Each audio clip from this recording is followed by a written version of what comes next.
We have our guest in the studio who's joining us to review the papers. We have Habib Aruna, public affairs analyst. Thank you so much for joining us. Thank you very much, and Happy New Year. Happy New Year. How did you do your own crossover? Because we've seen everybody here. No.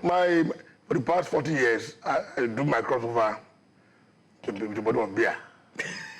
So it's funny, but I do it a lot to my God. I don't believe in going to religion. Nigerians are very religious. They're not godly. You see all over the world, people are going to parks. Religious, not godly. Religious, not godly. Oh. Nice one. You see them going to parks. But in Nigeria, you go to church or mosque. Well, we still went to the parks. I think there was the Light Up Lagos. Just only one is at race course. So I think we don't have that tradition yet.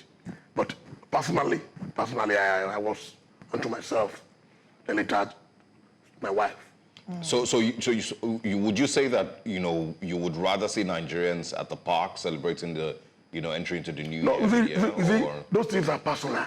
Yeah, they're personal, and that is why these religious leaders, these clerics, exploit our people. Yeah, ignorance and poverty.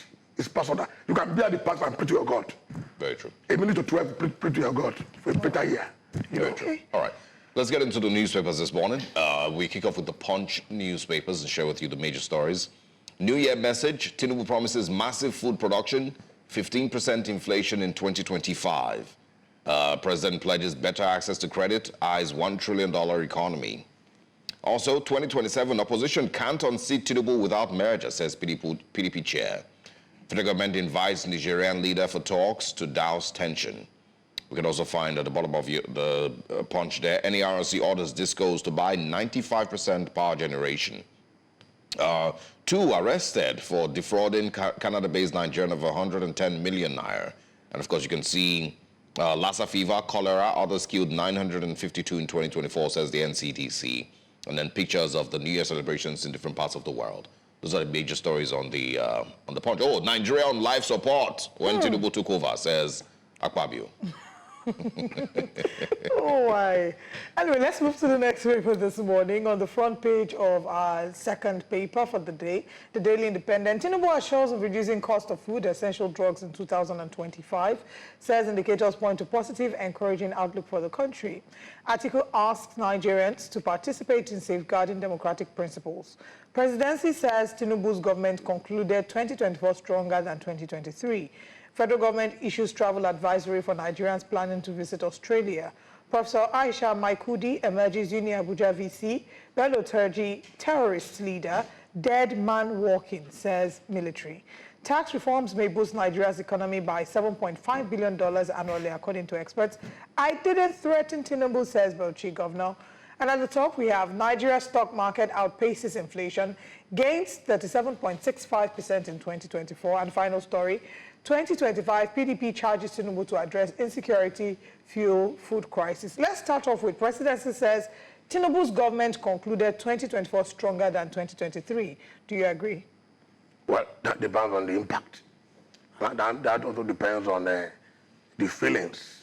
And Nigeria benefiting from the program that this man is initiating, formulating, and implementing. That is it. It's about bread and butter. What's on my table? Am I feeling it? Is the hardship diminishing? Is it reducing? So if, like, speaking English, and people out there are not feeling it, then to me it's all rhetoric. It's not something that is impactful on the people. Yes, I agree that you must make sacrifice. Before you make an egg, before you make omelette, you must break an egg. But at the same time, you must look at the impact of your policies on the people. Some of us are lucky, and we are on this other side of the fence. But those in the other side of the fence are not happy. They are feeling the pains of this hardship. People want to see a concrete attempt by government to ameliorate the suffering of the people. If you say you want to produce food, I travel to Ouch to see my mom during this season. You see, on your way to Ouch, you see, Nigerians are beginning to go back to farming. Look at palm kernel, plantain. Plantain is everywhere. Look at cassava. The people are becoming to be interested in cash crops. So I think I will agree with him to some extent. But in concrete terms, people need to see it, to feel it. Yeah, I mean, the numbers may not agree, but of course, if the argument really is that, for example, Port Harcourt and Warri refineries, were, well, in quote, brought back to life, it might be a point, that 2024 ended stronger than 2023. But, yes, I agree with you. The reality is in what Nigerians are feeling and what the numbers are saying. The NBC hasn't really, or NBS rather, hasn't given any statistics that show that there's been a lot of improvement in 2024. The president also on the Punch this morning says Tinubu promises massive food production and 15% inflation in 2025. Is that achievable? It's not impossible. Because I was not particularly optimistic that the refineries will work. Because I have some friends in that sector who have been telling me that the past administration, the last one in particular, messed up those things. People rape up Nigerians. So when it came on board, when the refinery will be working, I was a bit surprised. And it's working. Even though you said in your remarks, in quote, and the warrior is working too, like 60%. So with that kind of scenario, it's not difficult to conclude that we should be optimistic, but cautiously in this new year. Because some of the policies that they are implementing is coming to germinate. Look at the price of oil, for example. It's going down. I bought fuel yesterday, 925. Even though I bought in Nauchi, 1,100. But in Lagos, yesterday, 925. So the market forces is giving that. It's now in charge, in quote, in regulating and fixing the price of oil. No, did you buy at an NNPC station? Pardon? In Lagos? No. It's not an NNPC. It's one of these, I won't mention name, one of these stations, And I was surprised, but at the same time happy. So I think we should give them, but as I said, the bottom line ultimately is people who are feeling it, who are the bottom line, at the part of the ladder, who are feeling the pain of economic hardship. Yeah. They are the ones that are complaining. And the government should listen. Why I ask that question, is because of, really how realistic is it, that, and for example, an economy that was 574 billion in 2014 dropped down to about 200 billion, by the time that government left office in 2023. Mr. President is talking about a $1 trillion economy, in how long? It would take more than just words. There's a lot of action, and I don't know that we really have put in what it takes to get to a $1 trillion economy. And also, inflation, the government says about 30%. Other analysts say it's way more than 30%. President Tinubu is talking about reducing to 15% in 2025. It's practically impossible. Exactly. So these just seem like a lot of words, that don't necessarily seem realistic. But at the same time, you should not holistically, condemn what you said. If you look at... It's not condemning it. It's just being realistic. If you look at the stock market, interestingly, the stock market is doing very well. Look at the value of the Naira now. It's appreciating. Look at our foreign reserve. It's increasing. So it means that something is going right somewhere. I'm not someone that praise government. I don't praise government by my nature. But I got into government because I was opposing and criticizing government. So if I see a green light somewhere, I should appreciate it. Okay. That's what I'm saying. That is important. But what you said is a truism. Absolute truism. A budget of 500 billion. Now, we are fourth or fifth in Africa now. And we are first under Jonathan. Yeah. The Buhari, 80 years, was not good enough. Let's face the reality. But the Tinubu administration, part of, they're coming into office, they campaigned to continue where the Buhari administration left off. Senate President Godswill Akpabio has said that the Tinubu administration inherited the presidency or a nation on life support. And, I want to get your thoughts on that statement. The fact that, on the one hand, that's their campaign. It's one party. Do they get to excuse themselves that they are a different administration, seeing that they're all one party, the same ideology? Do they get to excuse themselves from the ills of the Buhari administration? As a political reporter of many decades, there's campaign promises and there is governance. Also get to office, the realities of governance of governing where you campaign, when you won the election, will be glaring to you. That's what is happening to the Tinubu government. They did not divert themselves from the Buhari government so that the ruling party or the ruling government will not do something that will affect the chances of winning. You know, and when they won the election, what they met on the ground, the first day it came in, they removed first subsidy. And they're even telling us that there's no subsidy removal in the current budget. It means that we are going to face the reality of market forces determining the prices. But what you said, Akpabio, to me, is not a credible person to talk like that. You know, Akpabio represents a body that should hold the government responsible and accountable. Akpabio, in my opinion, has failed to do the job as the leader of the National Assembly. So anything he's saying, I don't think Nigerians will give it any regard. But having said that, what Akpabio is saying is not incorrect. You know, they made economy in a bad state. That is what he's doing. If you're in the dark, it's either you remain in the dark or let the candle and find your way out. You don't keep on digging the hole. Find your way out. So what they are doing is, yes, we find a mess on the ground. We must find a way out. You know, I didn't know you get there. Nigeria has the capacity, both human and natural resources. Has the capacity, but leadership and discipline. When you say that Akpabio has failed in being able to hold the government to account, can you give instances of what you mean? The National Assembly, whether it's controlled by the ruling party or opposition party, has a duty to the Nigerian people. These are the people that are elected by the people. These are the body, a chamber. So don't support the government in everything they are doing. No, you represent certain segment of the society, certain interest, which presupposes that you hold the government accountable. If they are wrong, I've not seen Akpabio and his co-travelers doing that when and if they are wrong. You see, Akpabio to me is like a department in Aso Rock. You don't need to fight the government, but just let them know that these are the rules that you must obey. In democracy, the parliament that is headed by Akpabio control the purse, and the presidency executive controls the sword.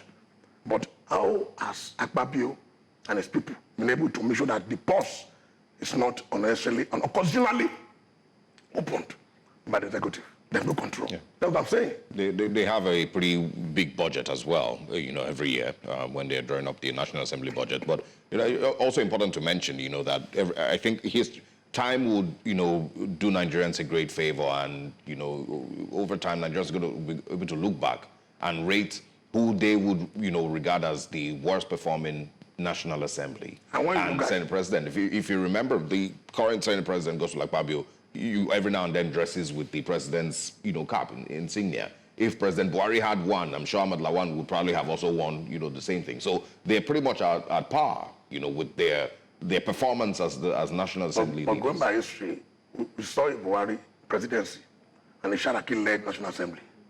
The same party, but working in the interest of Nigeria. Yeah. Sharaki was more assertive. Sharaki was more independent. And at times interdependent. Yeah. And Sharaki was more pragmatic.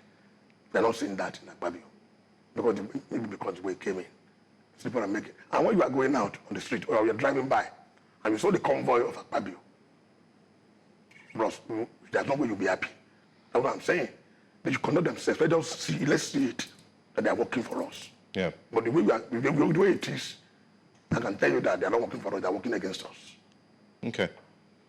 The Punch also this morning, opposition can't unseat Tinubu without merger, says PDP chair Damagum. That what?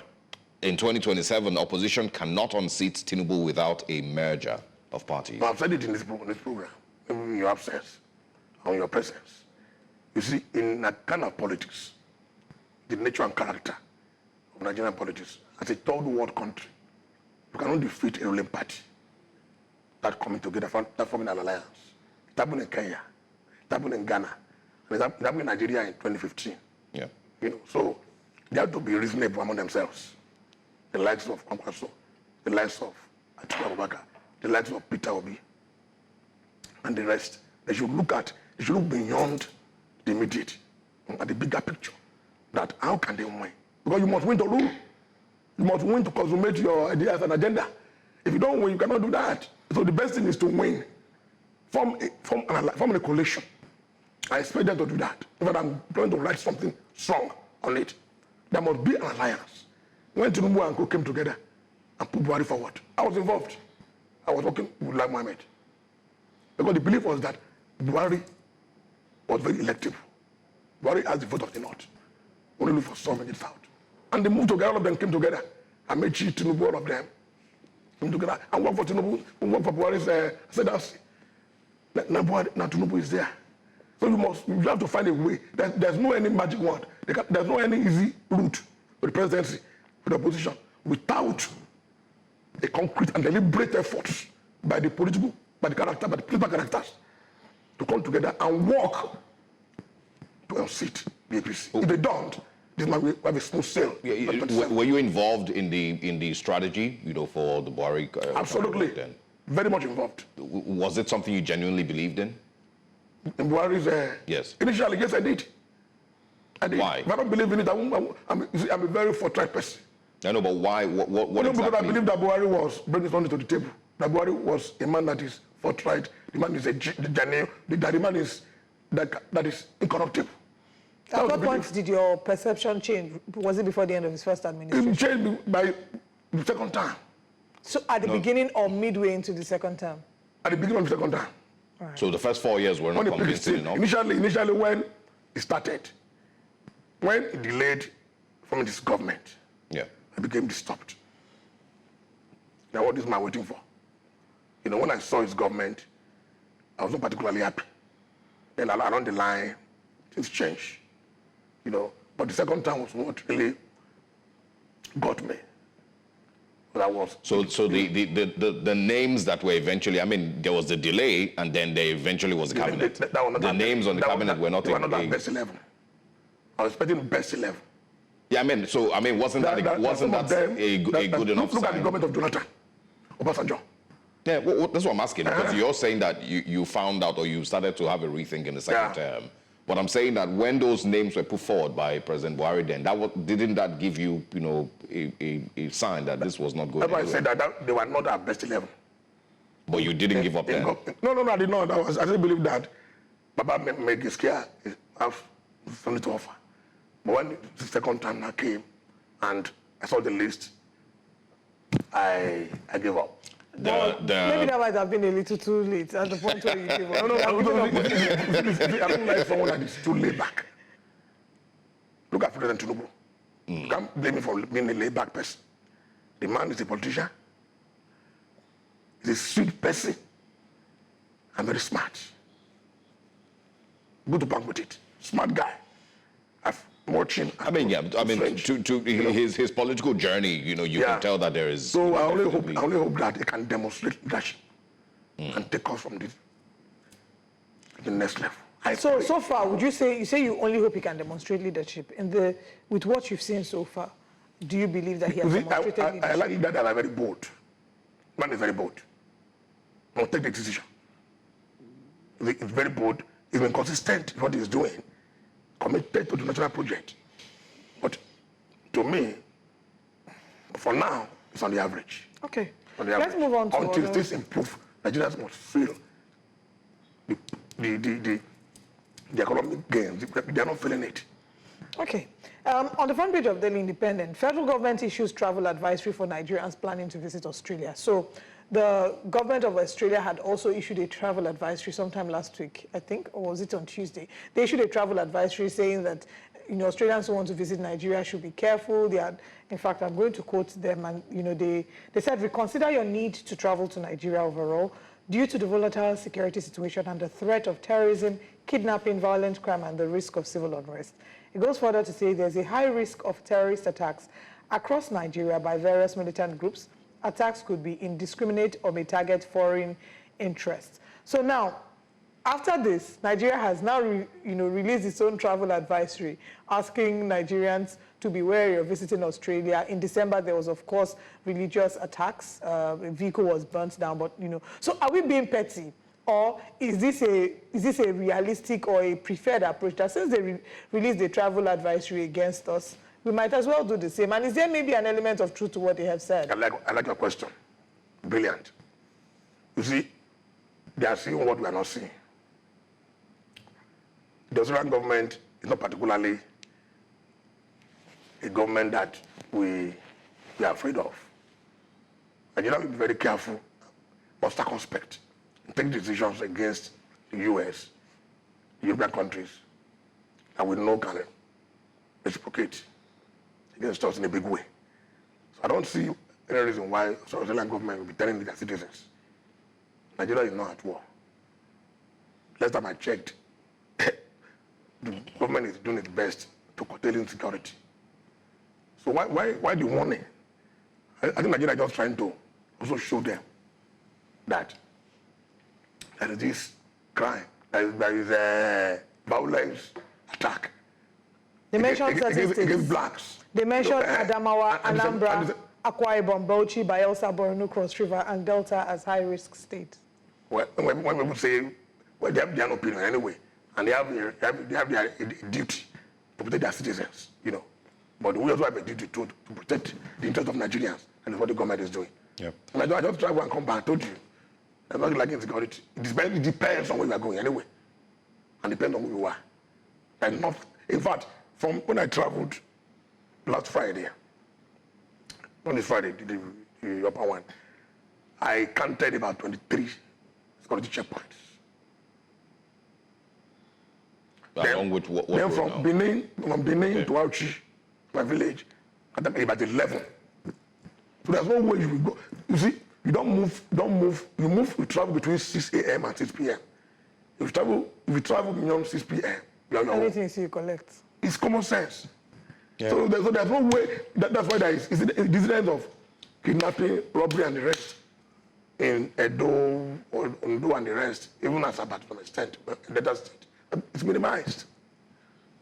Oh, So Australia is just trying to be so that yes, they are watching the interests of their citizens, which to me is not sync with what's going on in Nigeria today. Well, I mean, they're within their rights, Absolutely. And, you can also tell what they may have seen. Yeah. Let's also talk here. I mean, now we're talking about international relations with other countries. Let's talk about Niger. The federal government, of course, is on the point. The federal government invites Nigerian leader for talks to douse tension. I'm sure you're familiar with where the tension is arising from. As a big brother, I think we should do that. We've been acting like a big brother in the sub-region. Just like if the Republic is trying to mess up with us, we close the border between us and the Benin Republic. I think the Nigerian government is becoming more assertive because of the military coup. That's the beginning of the problem we have with them. And when the French left the place, Nigeria went to, President Tinubu went to France just a few weeks after. Yeah. That shows you that the Nigerian government will not be too happy with it. So, and when Nigeria is trying to be smart and reaching out, is that, they've been acting and meeting to forestall the spread of terrorism in the sub-region, in the Sahel. So you can't be fighting when this thing may exacerbate. Yeah. So we have to meet them, talk with them, and find a way out, find a middle way out. That's what they are doing, and I think it's a smart move. It's not every time that you flex your muscle. By the time you have to softly bring them to the table, let them understand that if you don't act in the right way, these are the consequences, these are the repercussions. I think I don't think Nigeria can afford to mess up in Nigeria. No. That is why the broader role we are playing should be commended. Yeah, I mean, there's many other ways to look at it because the repercussions, are also not just for Niger. If there's a crisis between both countries, Nigeria would also have a lot, seemingly, has a bit to lose, and that it will be troubled with. So I'm certain, it's important that both countries sit down together and talk things out. Absolutely. All right. I think this is where we'll be wrapping up on our newspaper review this morning. It's been very, very interesting. Thank you very much for joining us and for starting the new year with us this morning. It's my pleasure.